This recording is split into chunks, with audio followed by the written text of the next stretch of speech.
नमस्कार प्यारे छात्रों। आज हम क्लास 10वीं की समाज विज्ञान इतिहास में अध्याय 2 में इंडो चाइना में राष्ट्रवाद आंदोलन प्रारंभ करेंगे। तो सबसे पहले आपसे वीडियो से अनुरोध करूंगा कि आप चैनल पर नए हैं तो प्लीज़ चैनल को सब्सक्राइब और शेयर ज़रूर कर लीजिएगा। तो चलिए हम बात करते हैं कि महत्वपूर्ण तथ्यों को, ठीक है, महत्वपूर्ण तथ्यों को कि इंडो चाइना में राष्ट्रवाद आंदोलन क्या है, ठीक है। तो सबसे पहले महत्वपूर्ण तथ्यों को देखते हुए आगे बढ़ते हैं कि औपचारिक रूप से वियतनाम को 1945 में स्वतंत्रता मिली थी, ठीक है। और जो है इंडो चाइना 3 देशों से मिलकर बना था, ठीक है। इंडो चाइना देश जो 3 देशों से मिलकर बना था, वियतनाम, कंबोडिया और लाओस, ठीक है। 3 देशों से मिलकर बना था। कौन कौन से? वियतनाम, कंबोडिया और लाओस, ठीक है। 1858 में फ्रांस ने पहली बार वियतनाम में प्रवेश किया था और धीरे धीरे पूरे वियतनाम पर क्या कर लिया था? कब्जा कर लिया था, ठीक है। तो क्वेश्चन आगे बनेगा कि 1858 में फ्रांस ने पहली बार वियतनाम पर प्रवेश किया था। कब किया था? 1858 ईस्वी में फ्रांस ने वियतनाम पर प्रवेश किया था, ठीक है, ठीक है।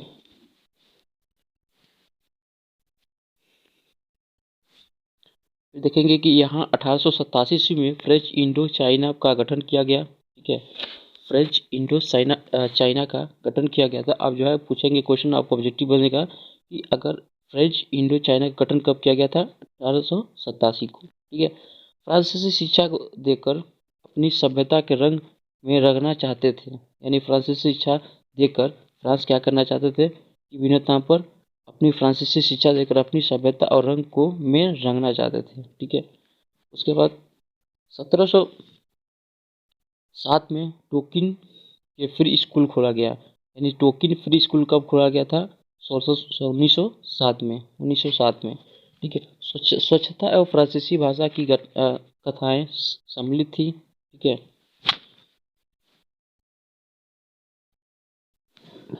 उसके बाद बात करेंगे कि 1926 में साइगान नेगेटिव गर्ल्स स्कूल में आंदोलन विवाद के कारण कतार में बैठने के लिए न कहा, ठीक है। यानी 1926 ईस्वी में साइगान नेटिव गर्ल्स स्कूल में आंदोलन हुआ और विवाद के कारण कतार में बैठने के लिए न कहा गया, ठीक है।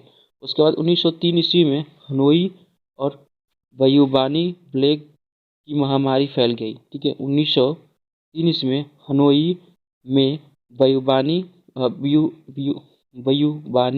प्लेग की महामारी फैल गई और चूहों को पकड़ने के लिए मुहिम शुरू की गई। क्या की गई? शुरू की गई, ठीक है। उसके बाद हुआ आंदोलन 1939 में। इसी आंदोलन के स्थापक हुई फुसो थे, ठीक है। यानी इसी आंदोलन के जो कौन थे? हुइन फुसो। कब हुआ था आंदोलन? 1939 में, ठीक है। वह जादू टोना करते और गरीबों की मदद करते थे, ठीक है। फ्रांसीसी सरकार ने इसका पागल घोषित कर दिया था। उन्हें पागल कहकर बुलाया जाता था, ठीक है। इसके संस्थापक कौन थे? हाओ आंदोलन के संस्थापक हुइन फुसो, ठीक है, याद रखेंगे अब। उसके बाद 1854 ईस्वी में फ्रांसीसी की पराजय के बाद, ठीक है, 1854 ईस्वी में फ्रांसीसियों की पराजय के बाद जेनेवा में चली शांति वार्ता में वियतनामियों को देशों का विभाजन मानने से बाध्य कर दिया गया और उत्तर और दक्षिण वियतनाम को 2 अलग अलग राज्य बन गए। देखिए क्या होता है कि 1854 ईस्वी में फ्रांसीसी पराजय के बाद जेनेवा में चली शांति वार्ता में वियतनामियों को देशों के नाम पर विभाजित करने के बाध्य कर दिया गया और उत्तर से दक्षिण वियतनाम को 2 अलग भाग राज्य में बन गया था, ठीक है। उसके बाद क्या होता है कि 1974 में पेरिस शांति समझौते पर हस्ताक्षर किए गए, ठीक है। 1974 में पेरिस में एक शांति समझौता हुआ था, ठीक है। उस पर हस्ताक्षर किए गए। अमेरिका के साथ टकराव की समाप्ति हुई, ठीक है। यानी उसके बाद क्या होता है 1975 में ALLNLF द्वारा राष्ट्रपति महल पर कब्जा एवं वियतनाम के दोनों राष्ट्रों को मिलाकर एक राष्ट्र की स्थापना की गई। ठीक है।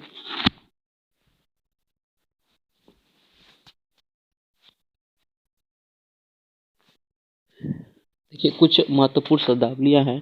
देखिए औपनिवेशिक व्यवस्था क्या थी। औपनिवेशिक व्यवस्था बात करें तो वो व्यवस्था जिसमें किसी देश के दूसरे देश पर करके करके कब्जा करके उसका आर्थिक और राजनीतिक शोषण करे और अपना औपनिवेशिक व्यवस्था कहलाती है। औपनिवेशिक व्यवस्था किसे कहते हैं कि वह व्यवस्था जिसमें कोई देश किसी दूसरे देश पर कब्जा करके उसका आर्थिक तथा राजनीतिक शोषण करे उसे औपनिवेशिक व्यवस्था कहलाती है। ठीक है। उसके बाद साम्यवाद क्या है। साम्यवाद यह एक ऐसा विश्वास है जिसमें विभिन्न की बजाय समानता पर ध्यान देते हुए अलग अलग मान्यता और आचारों को एक दूसरे के साथ लगाने का प्रयास किया जाता था। ठीक है। उसका यातान शिविर क्या था। यातान शिविर देखिए एक प्रकार की जेल जिसमें कानून प्रक्रिया का पालन किया एक प्रकार की जेल जिसमें कानून प्रक्रिया का पालन किया बिना ही लोगों को कैद में डाल दिया जाता था और उन्हें कठोर कठोर यातन दी जाती थी। ठीक है। यातन शिविर क्या होता था कि एक प्रकार का जेल जिसमें कानून प्रक्रिया का पालन किए बिना ही लोगों को कैद में डाल दिया जाता था और उन्हें कठोर यातन दी जाती थी। ठीक है। गणतंत्र क्या था। गणतंत्र की बात करें तो आम जनता की सहमति और धन प्रतिनिधित्व का आधारित शासन व्यवस्था था। ठीक है। सामयिकवाद देखिए सामयिकवाद करें तो सामयिक राजनीतिक आंदोलन में एक ऐसी आर्थिक व्यवस्था पर विश्वास करता था जिसमें राज्य जनता की ओर से सभी उत्पादक साधनों पर नियंत्रण रखता था। इसका उद्देश्य समाज में सभी समान अधिकार देना। ठीक है। सामयिकवाद। ठीक है। उसके बाद यहाँ नापान क्या है। नापान जो है अमेरिका में विकसित किया गया एक ऐसा आंगन रसायन जो धीरे धीरे जलता है और मानव त्वचा जैसी किसी भी सतह पर संपर्क में आने पर उसकी चिपक जाता है वो जलता था। ठीक है। स्कॉलर्स रिवोल्ट स्कॉल्स रिवोल्ट क्या है। यह आंदोलन जो कि स्कॉल आंदोलन की बात करें तो ये आंदोलन जो 1868 में फ्रांसीसी कब्जे पर ईसाई धर्म के प्रचार के खिलाफ प्रारंभ हुआ था। इसी आंदोलन को भागडोर शाही दरबार में अफसरों के हाथों में ही थी। ठीक है। कुछ महत्वपूर्ण व्यक्तियों का नाम है उनको देख लेते हैं कौन से महत्वपूर्ण व्यक्ति हैं। पहले अफान चू चित्र ठीक है। ठीक है। वियतनाम में एक राष्ट्रवाद का नेता था जो राजतंत्र में कट्टर विरोधी थे। यानी फान चू चित्र जो है वियतनाम के एक राष्ट्रवादी नेता थे जो राजतंत्र में कट्टर विरोधी थे। वे फ्रांसीसियों को देश में निकालने के लिए शाही दरबार अथवा राजा की सहायता से लेने में पक्ष नहीं थे। उसके बाद अगला है हुइन फुसो। वो ओवा आंदोलन के संस्थापक थे। ठीक है। हुइन फुसो जो ओवा आंदोलन के क्या थे। ओवा आंदोलन के संस्थापक थे जो 1939 में वियतनाम पर प्रारंभ हुआ था। जो 1939 में क्या हुआ था प्रारंभ हुआ था। ये गरीबों की सहायता में जादू टोना करते थे। गरीबों की सहायता करते हुए जादू टोना करते थे। उसके बाद देखेंगे फान बोई चाउन वियतनाम के महत्वपूर्ण राष्ट्रवादी हैं। ठीक है। 1903 ईस्वी उन्होंने रिवॉल्यूशन सोसाइटी ठीक है या दुई वान होई नामक एक पार्टी का गठन किया गया था। देखिए फान बोयू चाउन वियतनाम के एक महत्वपूर्ण राष्ट्रवादी ठीक है। और 1903 ईस्वी उन्होंने रिवॉल्यूशन सोसाइटी नामक एक पार्टी का गठन किया था। उसके बाद कन्फ्यूशन क्या है। कन्फ्यूशन यह एक चाइनीज विचारक थे। उन्होंने सदाचार व्यवहार बुद्धि और उचित सामाजिक संबंधों को आधार पर मानते थे। और दार्शनिक व्यवस्था को विकसित की। चलिए हम कुछ महत्वपूर्ण प्रश्नों पर बात करेंगे जो ऑब्जेक्टिव टाइप क्वेश्चन आएंगे। क्या क्या आएंगे देखते हैं हम। इंडो चाइना में कौन कौन से देश सम्मिलित थे? तो पहला है वियतनाम, लाओस, कंबोडिया। ठीक है, 3 देश सम्मिलित थे। 3 देशों से जो इंडो चाइना है 3 देशों से मिलकर बना था। तो कौन कौन था? वियतनाम, लाओस, ठीक है, कंबोडिया। ठीक है। रचनात्मक रच र- रचनात्मक परियोजना क्या थी? रचनागत परियोजना क्या थी? एक ऐसी विशाल परियोजना जिसमें अर्थव्यवस्था को ढांचा तैयार होता था। यानी रचनात्मक परियोजना क्या है? वो एक ऐसी परियोजना है जिसमें अर्थव्यवस्था क्या है? ढांचा तैयार तैयार होता था। ठीक है।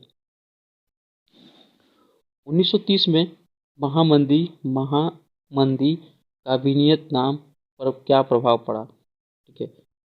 1930 में जो महामंदी महामंदी काबिनेट पर क्या प्रभाव पड़ा था? प्रभाव देखते हैं कि रबड़ और चावल के दाम गिर गए। ठीक है। और किसानों पर कर्ज बढ़ने लगा और बेरोजगारी में तेजी वृद्धि आई। ठीक है, ये महामंदी काबिनेट पर प्रभाव पड़ा था। पहला, रबड़ और चावल के दाम गिर गए। ठीक है। दूसरा, किसानों पर कर्जा बढ़ गया और बेरोजगारी में तेजी से वृद्धि आई। वियतनाम चौथा, वियतनाम में लल लपटपाती चिंगारी किसे कहा जाता है और क्यों कहा जाता है? ठीक है, वियतनाम की ललपाती चिंगारी किसे कहा जाता है और क्यों कहा जाता है? इन्हें देखिए, नहो अल आ, आ हाचिंतह प्रांतों में रेडिकल आंदोलन में चली गई आ रही लंबी परंपरा के कारण ललपाती चिंगारी कहा जाता है। ठीक है। देखिए, अर्जेंट ऑरेंज क्या है? अमेरिकी सेनाओं ने वियतनाम पर इसका छिड़काव क्यों किया? ठीक है। एजेंट ऑरेंज क्या है? ठीक है, एजेंट ऑरेंज क्या है? अमेरिकी सेनाओं में वियतनाम पर इसका छिड़काव क्यों किया था? देखिए, एक ऐसा शहर जिसमें छिड़काव से पेड़ों की पत्तियों पर झड़ जाती थी। देखिए, एक ऐसा जहर जिसमें छिड़काव से पेड़ों की पत्तियां झड़ जाती थी और पेड़ों पर मर जाते थे। जिन ड्रमों में इसे रखा जाता था उन्हें हम लारेज रंग की पत्तियां बनी बनी होती थी। इस जहर का छिड़काव इसीलिए किया जाता क्योंकि वियतनाम पर जंगलों में नष्ट कर देना चाहते थे। इस जहर का छिड़काव इसलिए किया जाता है क्योंकि वियतनाम के जंगलों को नष्ट कर देना चाहते थे। ठीक है, अमेरिकी सेना। ठीक है। उसके बाद हमारा है उपनिवेशों को क्यों स्थापित किया गया? उपनिवेशों को क्यों स्थापित किया गया? साम्राज्यवादी देश की भलाई के लिए उपनिवेशों को स्थापित किया गया था। पहले साम्राज्यवादी देशों की भलाई के लिए उपनिवेशों को स्थापित किया गया था। सन यात सेन कौन था? ठीक है, सन यात सेन कौन था? वो एक चीन के महान नेता था। ठीक है, सन यात सेन कौन था? चीन का महान नेता था। कन्फ्यूशियस कौन था? कन्फ्यूशियस कौन था? वो चीनी दार्शनिक था। कौन था? चीनी दार्शनिक था। उसके बाद 1903 में हयोई के नवनिर्मित आधुनिक भाग को कौन सी महामारी फैली थी? तो बयुबानी ब्लैक महामारी फैली थी 1903 ईस्वी में। बयुबानी ब्लैंक महामारी फैली थी। एक तरफा अनुबंध व्यवस्था से क्या तात्पर्य है? एक तरफा अनुबंध से क्या तात्पर्य है? देखते हैं। ऐसा अनुबंध जिसमें तहत मजदूरों को कोई अधिकार नहीं दिए जाते थे, शर्तों के अनुसार न काम न पाने के पर मालिक उसके खिलाफ मुकदमे दायर कर देते थे, उन्हें हम सजा देने और जेल में डाल देते थे। वो एक तरफा अनुबंध व्यवस्था कहलाता है। ठीक है। वियतनाम सिल्क रूट से क्यों जुड़ा था? वियतनाम सिल्क रूट से क्यों जुड़ा था? इसका मुख्य कारण लिखिए। तो पहला, वियतनाम सिल्क रूट से इसलिए जुड़ा था क्योंकि उसके रास्ते में वस्तुओं को लोगों के विचारों में आज आवाजाही थी। व्यापार में अन्य रास्तों के माध्यम से वियतनाम उन दूरवर्ती इलाकों से भी जुड़ा था। ठीक है, तो ये हो गया कुछ क्वेश्चन, यहाँ देख लेते हैं और। ठीक है, वियतनाम पर फ्रांसीसी में कब्जे के बाद टकराव क्यों होने लगा, कारण लिखो। देखिए, फ्रांसीसियों का दबाव सबसे सबसे ज़्यादा सैनिक और आर्थिक मामले में था। ठीक है, फ्रांसीसियों का जो दबाव था वो सैनिक और आर्थिक मामलों में था, पहला। दूसरा क्या है, उन्होंने वियतनामी संस्कृति के तहस नहस करने की कोशिश की। ठीक है, तीसरा, फ्रांसीसियों में अनेक वर्चस्व और साहस करने वाली हर चीज़ों के खिलाफ वियतनाम के लोगों ने विरोध किया। उसका चौथा, यहाँ से वियतनाम के राष्ट्र के बीज पड़े। यहाँ से ही वियतनाम में राष्ट्रवाद का बीज पड़ा था। ठीक है, देखिए अगला क्वेश्चन क्या है, वियतनाम की संपदा का शोषण करने के उद्देश्य से पूरा करने के लिए फ्रांसीसियों ने द्वारा उठाए गए कदमों की व्याख्या करें। तो देखिए, फ्रांसीसियों ने मेगा मेका मेकाग डेल्टा के इलाकों में खेती बढ़ाने के लिए नहर बनवाई, जल निकास का प्रबंध किया और लोगों को जबरन काम पर लगाया गया। ठीक है, और चावल के उत्पाद में वृद्धि हुई, संसार में सबसे बड़ा निर्यात देश देश बन गया। यानी पूरे चावल के उत्पादन में वृद्धि हुई और संसार का सबसे बड़ा निर्यात देश बन गया था। ठीक है, अगला क्वेश्चन है हमारा, फ्रांसीसियों ने वियतनाम पे रचनात्मक परियोजना का निर्माण क्यों कैसे किया। तो पहले देख लेते हैं, वस्तुओं की आगमन, फौजी फौजी टुकड़ियों की आवाजाही और पूरे क्षेत्र में नियंत्रण कायम करने के लिए। ठीक है, विशाल रेल नेटवर्क का निर्माण किया और वियतनाम पर उत्तरी से और दक्षिणी भागों को भी जोड़ा गया था। ठीक है, रेल लाइन की जरिए कंबोडिया की राजधानी नोम पे के रास्ते से बने होते थे और वियतनाम को श्याम देश से भी जोड़ा गया था। ठीक है, फ्रांसीसियों को व्यवसायिक द्वारा कारोबार में मुनाफा कमाने के लिए सरकार का दबाव होता था। ठीक है, अगला जो क्वेश्चन है हमारा, वियतनाम के बंटवारे से पूरा देश युद्ध के मोर्चे पे कलिबद्ध हो गया और इसका कथन पुष्टि कीजिए। ठीक है, देखिए, अपने ही लोगों ने पर्यावरण में तबाही मचाई और तख्त पलट में बायों डाई को गद्दी से हटाया और डीएम की अगुवाई में एक निरंकुश शासन की स्थापना की गई थी। ठीक है, और तानाशाही के खिलाफ एनएलएफ की स्थापना की हुई। इसमें हो ची जुमून के नेतृत्व में वाली सरकार की सहायता से देश का एकीकरण की आवाज उठाई गई थी।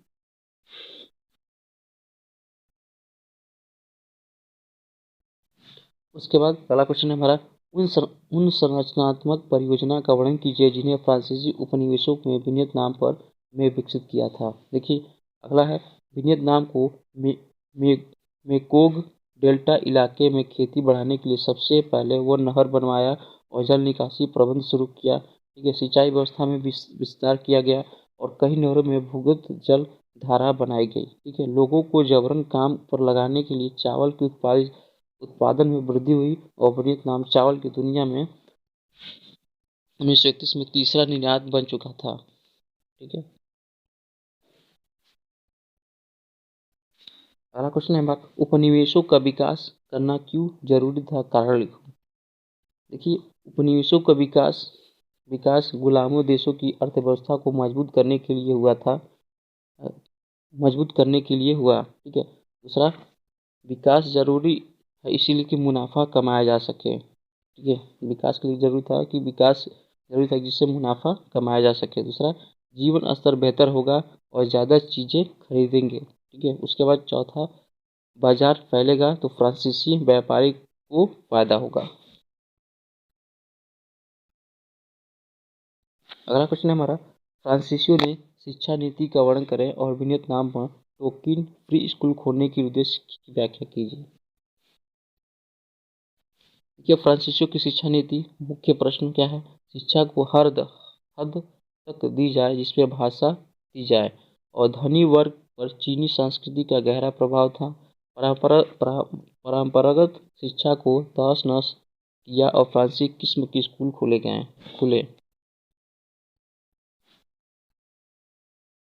ठीक है। फ्रांसीसी भाषा की शिक्षा के माध्यम से दबाव नीति, देखिए यहाँ चौथा से, फ्रांसीसी भाषा को शिक्षा के माध्यम से बनाने का दबाव नीति निर्माताओं द्वारा कुछ विचारक था, जिसमें छोटी कक्षाओं को वियतनामी और बड़ी फ्रांसीसी भाषाओं को शिक्षा दी जाए।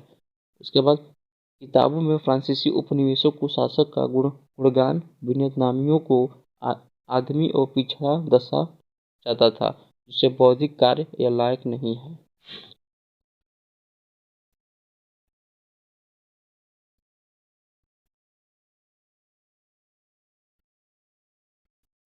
तो ठीक है गाइस, जितने भी क्वेश्चन हैं आप जो स्क्रीनशॉट ले लेंगे, ठीक है, और वहाँ से आप जो है क्वेश्चनों को अच्छे से नोट डाउन करके क्वेश्चनों को पढ़ लीजिएगा। ठीक है, तो वीडियो हम समाप्त करते हैं।